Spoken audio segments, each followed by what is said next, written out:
Now, a question I get asked all the time is, how do you iron suit trousers? The quick answer is you should never iron suit trousers.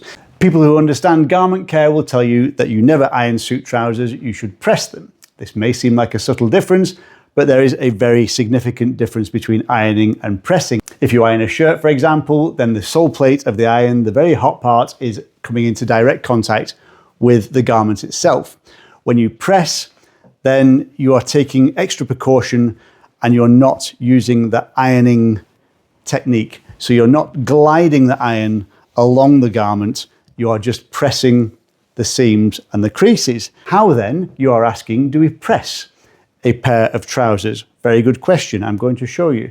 Now, the areas of the trousers that you want to be working on, where it's going to get creased, are just below the crotch at the front, that creases when you sit down, and behind the knees at the back, which bend, which crease when you sit down as well. So those are the areas that you want to concentrate on. Hold the waistband of the trousers to get the creases at the back, and they should naturally fall next to each other. Line them up at the bottom, and then turn the trousers upside down. This is going to help you locate where your front and back creases should be. So we've found the front and back creases, trouser legs are running side by side like that. So find the end of the crease at the top end and lay them on the ironing board.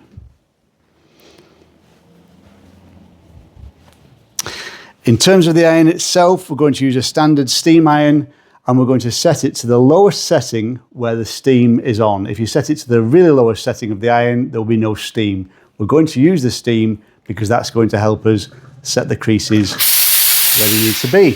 So, you first of all peel back one leg. We're just going to work on one leg at a time and make sure the crease is in the right place, front and back. Smooth, as we do with a shirt, smooth the garment down as much as possible with your fingertips to ensure that the crease is in the right place. So with your iron warmed up, you now need a pressing cloth. I use the back panel of an old shirt. This is great because it's pure cotton. It's been washed and ironed so many times, there's no lint that's going to come off it, so you're not going to get fluff transferred onto your trousers. But it's great for giving that layer of protection between the sole plate of the iron and your trousers. So what we're going to do is at the top, get the steam going, press, no more than a couple of seconds. 1, 2, 1, 2, 1, 2, 1, 2. And then at the other side, 1, 2, 1, 2, 1, 2. Take it off and inspect, and now you can see the steam has set the crease nicely front and back. Now we're going to do knee down to ankle. You can use a pillowcase, an old sheet, anything that's pure cotton that's going to take the heat and has been washed so many times. An old pillowcase, an old sheet. This is a great one. It's nice and large, and you can do it in one big piece that you can use over the garment. As I say, for this case, I'm just using an old shirt. Now again, from the knee, 1, 2, 1, 2, 1, 2, and the back, 1, 2, 1, 2, 1, 2. Okay. So that is going to be leg number 1. Now what I want to do here is line up the second leg over the top of the first and move the trousers round. I do also have a and a sole plate guard, a sole plate protector. That's another thing that I find very useful. And you put it on the sole plate of the iron and you can use it just like an iron because it stops the sole plate coming into contact with the garment. I'll do that in a separate video. Now, the already pressed leg, we want to concertina that back, but this time we don't want to fold any unnecessary creases in, so we just concertina it loosely, lightly. Then, again, from the top,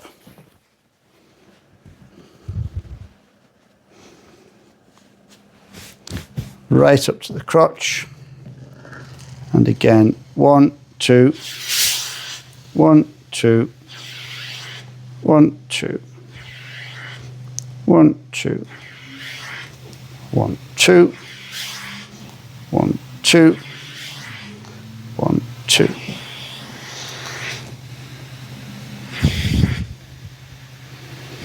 Now, you may have heard of a clapper.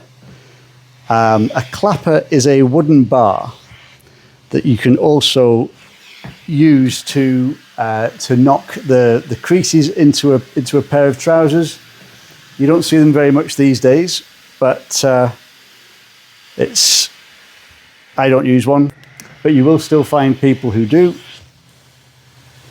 1, 2, 1, 2, 1, 2.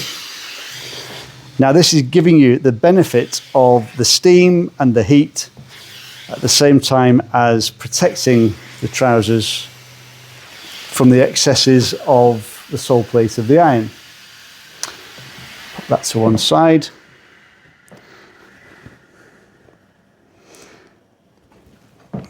You'll also see people who will iron both legs at the same time, and they'll do it front and back, and they'll iron. This is the way my grandmother used to iron because she was an expert at it. I would say that this is professional level ironing. I wouldn't suggest ironing both legs at the same time until you are really, really confident about what you're doing. But the same thing is, you do the same thing that way, and it gives you a really definite crease on both legs at the same time.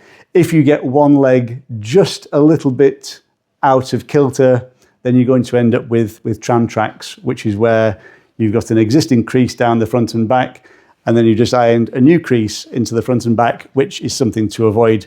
But you will see people who will iron front to back on the board like this. As I say, it's a quicker way of doing it, but it's definitely not for the novice. So you then have your freshly pressed trousers. You now need to hang them up. And for that, if you have a trouser bar, one of these has a velvet strip on the inside and a clamp, then you can use that.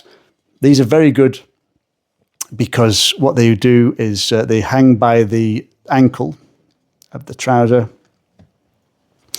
and they use the weight of the waistband and the pockets and so on, and they pull the creases out of the trousers as they are hanging.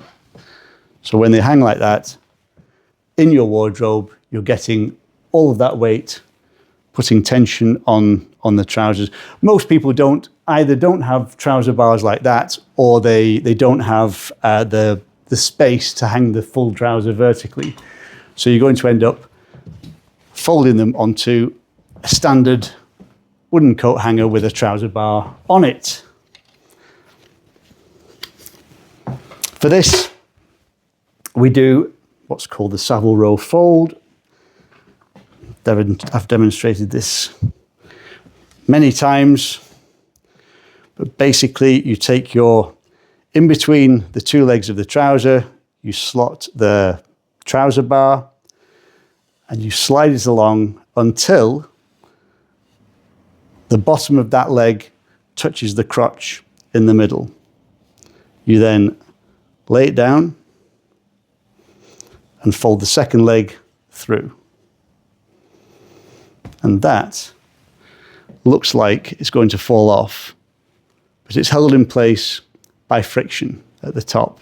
The two legs are overlapping each other at the top. And the significant thing about this, you can use this fold anytime you want. The significant thing about that is as I said before, the creases that are at the crotch and behind the knee, they're all in the long part of the trousers. So this helps to pull out the creases as your trousers are hanging naturally. So that is how to press and hang your suit trousers with a steam iron and a pressing cloth and a standard coat hanger. If you have any questions or you have any suggestions for alternative methods, please feel free to drop them into the comments. But until next time, take care. I'll see you very soon.